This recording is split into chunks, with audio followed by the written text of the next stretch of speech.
छुई बेसर छुई भजा एसबू तो आपण मैंने बनईकी खाऊे। तेबे चलतु आज मुझे नहीं आसी बिना पियाज रसुण तैयारी एकदम साधा और सिंपल रेसिपी। नमस्कार, आपण को काकुलिस कोसिना को बहुत बहुत स्वागत। तेबे चलतु स्टार्ट कर। देखो दर्शक बंधु किछि छुई को मु काटी नेला परे एठी छोट खटे पाचिला वाला कखारु नहीं एमती पाचिला वाला कखारु नियंतु बढ़िया लागिबो। कखारु को मध्य छोट छोट पीस रे काटी नबा आ ता सहित गोटे आलू को मध्य ए भलिया लंबा लंबा स्लाइस रे काटिकी नहीं जिबा। एबे चलतु गैस उपरे गोटे कड़े बसेबा। एठी देखंतु कड़े रे मु किछि सोरिष तेल गरम करि नेछि। तेल भल भाव में गरम हो गला परे सेतिर किछि पंचफुटन पकेबा। बढ़िया बास्ना पई किछि तेजपत्र आउ राग पई किछि सुखिला लंका पके दबा। ए सब भल भाव में फुटी गला परे एथिरा में कटा हितिबा कखारु आ आलू पके नबा। तेबे दर्शक बंधु आपण माने ए भिडियोटी को केउ जगह देखुछंती निश्चय मते कमेंट जणेबे, जहा फल रे मु आपनको धन्यवाद दे परिबी। तो देखंतु दर्शक बंधु कखारु आ आलू को पाखापाखि 2-3 मिनिट टिके भाजी देला परे एथिरा में काटिकी रखिथिबा छुई पकेबा आ ता सहित स्वाद अनुसार लूण दे दबा आ अथ चम्मच हळदी पाउडर दे दबा। बिना कोनोसी मसला यूज करके बनिबो किंतु स्वाद एते बढ़िया लगे जे आपण सप्ताह को 2-3 थर निश्चय बनेबे। तो देखो दर्शक बंधु गैस फ्लेम को हाई टू मीडियम रे रखिबा आ छुई आलू आ कखारु को आमे किछि समय भाजी दबा।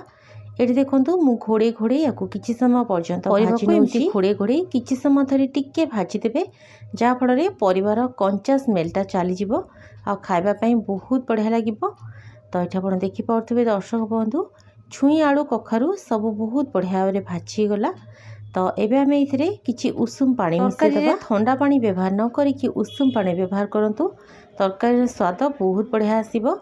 तो देखंतु दर्शक बंधु एथिरे आमे एतिकी पानी दबा जेमति कि परिबा गुड़िक हल्का भाव में एथिरे बुड़ीकी रहउतबो। एठी आपण देखिकी जानि पाउथबे।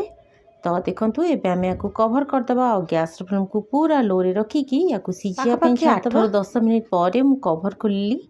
एठी देखंतु दर्शक बंधु आलू कखारु छुई सबू बहुत बढ़िया भाव में सिझी जाइछि। आपण देखि पाउथबे तरकारी कंसिस्टेंसी जेहेतु टिके पानिया जणा पड़ुछि, तो सेथि पई आमे इथिरे अथ चम्मच अट्टा अल्प टिके पानी देकी भल भाव में गोले दबा।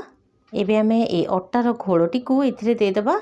अध चम्मच रु बेसी जमा भी नेबेनी, अल्प टिके नेबे। तो देखंतु दर्शक बंधु अट्टार ए घोलटी को दे देला परे तरकारी कंसिस्टेंसी बहुत ही बढ़िया हो जिवो। खाइबा पाई मध्य जमा भी पाणिचिया लागिबनी, बहुत ही बढ़िया टेस्ट लागिबो। तो देखंतु बहुत बढ़िया भाव में मु याकू मिक्स कर देली।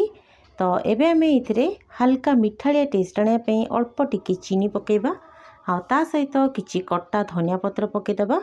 धनिया पत्र निश्चय पकांतु, स्वाद बहुत बढ़िया लागिबो। ए रेसिपी रे आ कोनोसी भी याडू सेडू मसला पकेबा दरकार नै।